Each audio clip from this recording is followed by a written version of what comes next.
Bonjour mes amis, eh bien je voulais vous dire que hier soir je suis allé voir le film Le Monde d'après de Laurent Firode. Vous avez déjà regardé, je pense, l'interview que j'avais faite de Laurent sur le Courrier des Stratèges qui présentait son film. Je suis allé le voir hier dans la salle de cinéma où il passait, qui était comble. Il n'y avait plus de place, je crois qu'on a refusé du public, notamment des militants de rester libres. J'en suis désolé, mais il y aura d'autres séances, puis peut-être qu'on pourrait essayer de faire une projection privée avec Laurent Firode. D'ici là, je voulais vous dire, allez voir ce film, parce qu'il est très drôle. Alors, il dure 1 heure, certains seront un peu frustrés de ne passer qu'1 heure au cinéma. Il y a un débat avec le réalisateur et les acteurs dans la foulée. Mais ce film est vraiment très drôle. Alors moi qui aime l'humour sarcastique et qui aime ce côté parfois un peu passe sans rire, j'ai évidemment été ravi et aux anges. Et je voulais vous dire que c'est le premier film de fiction résistant, si j'ose dire, mais qui est aussi un film qui annonce une certaine forme de monde d'après, puisque c'est un film réalisé sans budget et qui est une sorte de cinéma du réel au sens où c'est une fiction bien sûr, mais ça parle des sujets qui intéressent les gens. C'est d'ailleurs pour ça, je pense que le film va bénéficier d'une diffusion plus large, puisque en réalité il fait ça le comble à chaque fois. Alors, je vous en dis quelques mots. Donc c'est un film qui est tourné en intérieur essentiellement. Ça se passe dans un immeuble et on suit l'évolution des différents occupants de l'immeuble dans une série de scénettes qui sont tournées en plan rapproché, avec un humour extrêmement à froid, un humour au second degré, que moi je trouve extrêmement drôle et qui croque de façon tout à fait sarcastique, c'est le mot, les travers de ceux qui sont hypnotisés aujourd'hui par la propagande, essentiellement en matière de Covid, mais pas que. Il y a aussi de l'humour anti-woke, si j'ose dire, c'est-à-dire que Laurent Firode croque un certain nombre de stéréotypes qui sont véhiculés par la culture contemporaine ou la propagande contemporaine, les narratifs contemporains, notamment les stéréotypes sur le féminisme, sur les véganes, sur le politiquement correct, sur le transgenre. Tout ça est très drôle, et si vous vous sentez souvent irrité par l'espèce de bain de propagande dans lequel nous sommes baignés chaque jour, allez voir ce film. Vous allez voir qu'il ose remettre en cause le politiquement correct du cinéma subventionné, puisque si les films français sont si ennuyeux, c'est très largement parce qu'ils sont des instruments de propagande entre les mains de la caste, qui déverse l'argent de vos impôts sur des réalisateurs qui parfois s'enrichissent fortement grâce à ce système, et tout ça est fait pour vous abreuver de messages totalement orientés politiquement et qui sont décalés de ce que spontanément vous croyez et vous souhaitez. Donc si vous voulez vous réconcilier avec le cinéma et si vous voulez voir des films qui vous parlent de vous, de ce que vous croyez et qui mettent en boîte, entre guillemets, la propagande officielle, allez voir le film de Laurent Firode. Je voudrais là-dessus ajouter quelques points qui me paraissent importants et répondre notamment à la question qui a été pas mal posée dans le public après le film, sur celle de la réconciliation avec les vaccinés. Mais je commence par quelques points que je dirais de nature artistique ou esthétique, qui me semblent des points importants. D'abord, je voudrais dire que Laurent Firode insiste beaucoup pour dire qu'il fait de la fiction et pas du réalisme ni du documentaire. Donc nous ne sommes pas dans une logique de documentaire comme on peut le voir dans un certain nombre de publications, de réalisations comme le film Hold Up ou autre. On est vraiment dans un film de fiction avec des comédiens qui joue un scénario qui est écrit à l'avance, et donc ce n'est pas de l'improvisation, si vous voulez, et ce n'est pas non plus le récit d'expérience personnelle. C'est un réalisateur qui a produit un dialogue, des dialogues, un scénario, et les comédiens jouent ce scénario. Donc nous sommes réellement dans une œuvre de fiction, et je pense que c'est ce qui est important à retenir, c'est que finalement nous sommes dans la première œuvre de fiction réalisée par des résistants et qui se revendiquent d'une culture non vax. Ce serait un contresens de placer ce film dans une logique de non vax, mais c'est un point sur lequel Firod insiste, et je crois que c'est un point important. Ce que Firod dit, c'est qu'il faut faire un nouveau cinéma, et ce nouveau cinéma doit être proche de ce que le public attend, de ce que les spectateurs attendent, et il doit d'une certaine façon correspondre à une logique pratiquement collaborative, c'est-à-dire que le film est écrit pour les spectateurs et répond d'une certaine façon à ce qui intéresse le spectateur, dans pratiquement une forme de dialogue entre le public et son réalisateur, avec cette idée qu'on doit faire des films non subventionnés, indépendants, pour être proche du public, parce que c'est le public qui va faire vivre le film. Et je crois que de ce point de vue, la sortie du monde d'après est un événement majeur dans ce qui pourrait être la culture de demain, la culture du vrai monde d'après, c'est-à-dire une logique où des auteurs se rapprochent des spectateurs dans un dialogue d'une certaine façon, qui part même de la conception du sujet et du mode de financement. Donc je crois que c'est extrêmement important. Ça a un inconvénient d'une certaine façon, c'est que le film a moins de moyens que ne pourrait avoir un blockbuster financé par les grandes institutions étatiques, bureaucratiques, qui utilisent l'argent de nos impôts pour produire une certaine culture. Mais ce que dit Firod, c'est que précisément les films français aujourd'hui subventionnés sont des films de divertissement, au sens où ils cherchent à détourner les spectateurs du réel et de la compréhension du réel. Or, le film que fait Firod n'est pas un film de divertissement. Il ne cherche pas à nous escamoter le réel, à nous dissimuler le réel. Il cherche au contraire à nous montrer ce réel. Et je crois que c'est une étape importante qui est liée à la nature même de son financement, de sa construction, et de son rapport au public.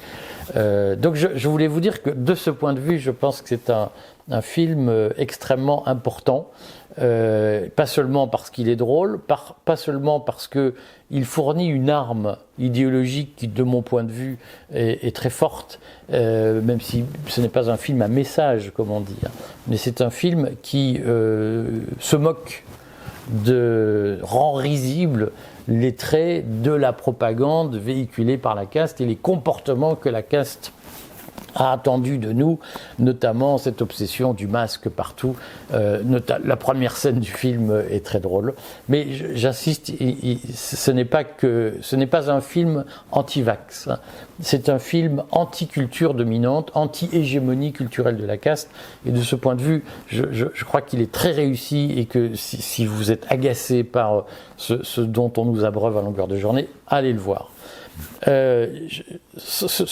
Justement, cette dimension moquerie, ce sarcasme qui est ce film, contre la culture dominante, est un sujet qui a été débattu dans la salle, et y compris après le film. Il y a eu un débat après le débat, des spectateurs ont dit: mais je suis mal à l'aise, puisqu'au fond on ne peut pas, je vais le formuler comme ça, les vaccinés qui vont voir ce film vont se sentir agressés.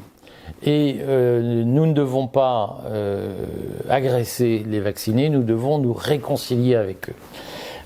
La position de Firod est de dire: mais moi je n'agresse personne, je montre, et j'exprime mon point de vue, mais c'est en rien une agression. Moi je voudrais réagir sur ce discours que j'entends, sur il faut se réconcilier avec les vaccinés, il faut être gentil avec eux, il faut oublier, il faut passer à autre chose, il faut pardonner. Alors je ne suis absolument pas d'accord avec ce point de vue, et je vais vous expliquer pourquoi. D'abord, je pense que ce point de vue il faut se réconcilier c'est un point de vue qui est piloté par la caste. C'est-à-dire que moi, je serais membre de la caste et avec l'idée d'éviter les problèmes, je dirais aux non-vaccinés, non mais allez, on passe à autre chose, on n'en parle plus, maintenant on est copains, on s'aime, on se fait des bisous. Je serais dans la caste, je leur dirais ça et j'adorerais que parmi eux, et je vais même plus loin, je susciterai parmi eux des figures, des influenceurs pour dire on se réconcilie, on oublie tout et maintenant on se fait des mamours. Je pense que c'est une logique qui intéresse la caste, qui consiste à dire finalement, on ne va pas tirer de conséquences de ce qui s'est passé, on a tué les libertés, on a bafoué la démocratie, on a mis en place un système de fascisme gris, c'est-à-dire un système où ceux qui ne pensent pas comme le gouvernement veut sont discriminés, perdent des droits, sont exclus de la vie collective, mais après tout on n'en parle plus, et surtout maintenant, voilà, bon, allez, c'est comme si rien ne s'était passé. Alors ça, c'est un discours qui évidemment nourrit la caste dans son impunité et je sais que certains disent oui mais en fait il faut punir les responsables mais les petits, les petites gens d'une certaine façon, les petits qui ont fauté, il faut se réconcilier avec eux et maintenant il faut tout oublier et passer à autre chose. Moi je crois, je voudrais le redire, qu'en effet c'est un objectif de la caste d'éviter la remise en cause de la culture et de la propagande qui a permis de faire accepter à tous ce fascisme gris. Voilà. Je pense que l'objectif de la caste à travers le temps, c'est de perpétuer dans les consciences l'acceptation de ce fascisme gris qui consiste à dire vous ne pensez pas comme il faut, donc vous êtes déchus de vos droits. Voilà. Je le redis, la démocratie, c'est la défense des minorités. L'état de droit, c'est la protection des minorités. Et ce que nous avons vécu depuis 2020, c'est la négation de l'état de droit par des gens qui donnent des leçons de démocratie. C'est le fascisme gris. On pourrait très longtemps en débattre, si vous voulez. Je ne suis pas d'accord pour dire que c'est une oligarchie qui a pris le pouvoir. Je pense qu'il y a eu, bon an, mal an, une majorité de gens qui ont accepté et qui ont pratiqué eux-mêmes au jour le jour l'oppression des minorités, la violation de nos droits. Et je crois qu'il est important de purger dans l'histoire cette déviation. Et donc il est important de sanctionner ceux qui l'ont pratiqué même à tout petit niveau. Et se dire allez maintenant on oublie, on ne fait pas, je veux le dire, je vais exagérer, on ne fait pas de dénazification ou on limite la dénazification à quelques figures de proue et pour le reste on n'en parle plus.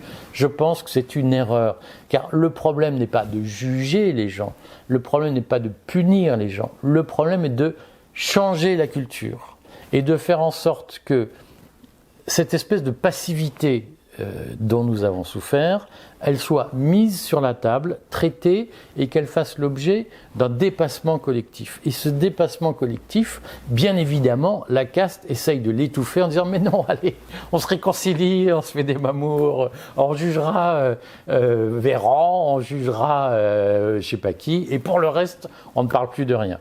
Je connais cette manie bourgeoise de ne pas parler des choses qui fâchent et de se dire on va continuer comme avant et on va s'arranger pour que ça reste tabou. C'est une erreur, c'est-à-dire que le problème n'est pas qu'il y ait eu des non-vax qui ont été discriminés par des vax. Le problème c'est que nous avons fait rentrer le loup du fascisme dans la bergerie démocratique et que ce qui s'est passé c'est une espèce d'accoutumance des esprits à la violation de l'état de droit. Et ça, il ne faut surtout pas le laisser passer. C'est-à-dire que nous devons mettre sur la table les vax qui nous ont opprimés devant leurs responsabilités, en leur demandant clairement ce qu'ils ont voulu faire et pourquoi ils l'ont fait.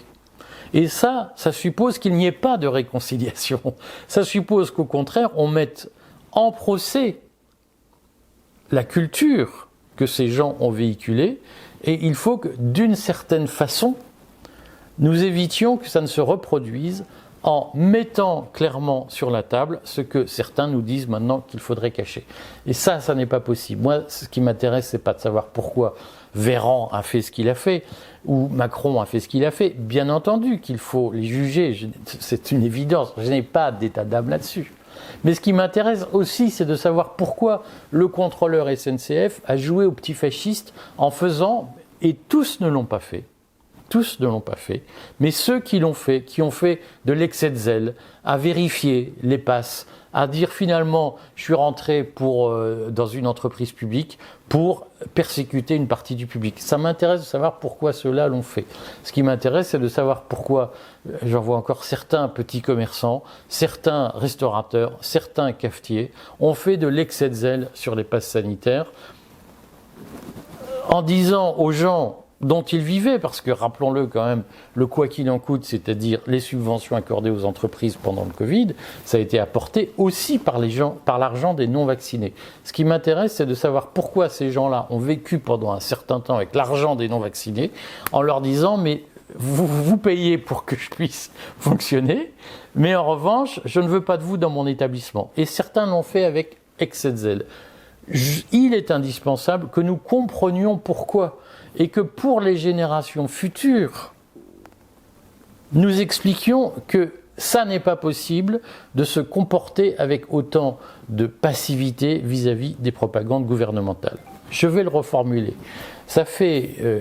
Nous avons vécu une défaite, les démocrates ont vécu une défaite politique à l'occasion du Covid. Et il y a, de ce point de vue, une nécessité absolue qui est, dans la guerre qui nous a été déclarée, nous avons perdu des batailles, mais si nous voulons définitivement gagner la guerre, il faut que nous extirpions les causes de la défaite. Nous avons patiemment construit un rapport de force politique face à la caste qui nous a persécutés. Ne ruinons pas ce rapport de force politique sur une sensiblerie de « il faut se réconcilier », « il faut être copains ». J'entends bien que la caste qui sent qu'elle perd pied, qui sent qu'elle est en train de perdre cette guerre qu'elle nous a déclarée, j'entends bien qu'elle dise « mais non, allez, on se réconcilie, on oublie tout ». J'entends bien qu'ils sont en train de négocier une paix où ils ne perdraient rien, mais ils auraient gagné la guerre, ils ne nous auraient fait aucune concession. Eh bien, je crois que si nous voulons éviter qu'ils ne nous redéclarent la guerre dans 3 ou 4 ans, lorsqu'ils auront repris leurs esprits, nous devons exploiter notre avantage politique aujourd'hui en faisant le procès de cette propagande, de cette culture, de ce fascisme gris qu'ils ont mis en place. Et donc, je voudrais le redire, ne vous laissez pas abuser par ces trucs de la caste qui disent mais finalement ça se limite à quelques personnalités qu'il faut épingler et pour le reste on refait comme avant. C'est ce qu'ils veulent. Ils veulent éviter que nous ne profitions de notre avantage tactique sur le terrain pour gagner la guerre. Il faut continuer le combat et il faut que nous exploitions notre avantage politique en continuant le rapport de force que nous avons commencé à bâtir et en allant jusqu'au bout, c'est-à-dire en faisant en sorte que leur projet suivant, l'euro numérique, le pass énergétique et les fantasmes transhumanistes, la transition énergétique imposée qui leur permet de s'enrichir avec l'argent de nos impôts, il faut que tout cela soit abandonné en race campagne. Et si nous faisons une réconciliation maintenant, nous les laisserons gagner la guerre et nous n'irons pas jusqu'au bout de nos avantages. Voilà ce que je voulais vous dire. La guerre n'est pas finie. C'est eux qui l'ont déclarée. Menons-la jusqu'au bout. C'est un peu comme si l'armée rouge Staline avait, en 1943, après Stalingrad, avait dit bon, on arrête, on ne poursuit pas les Allemands jusqu'à Berlin. Je vous le dis, il faut que nous allions jusqu'à Berlin, que nous écrasions Berlin et que nous changions dans l'histoire le cours des choses, sans état d'âme. À bientôt mes amis.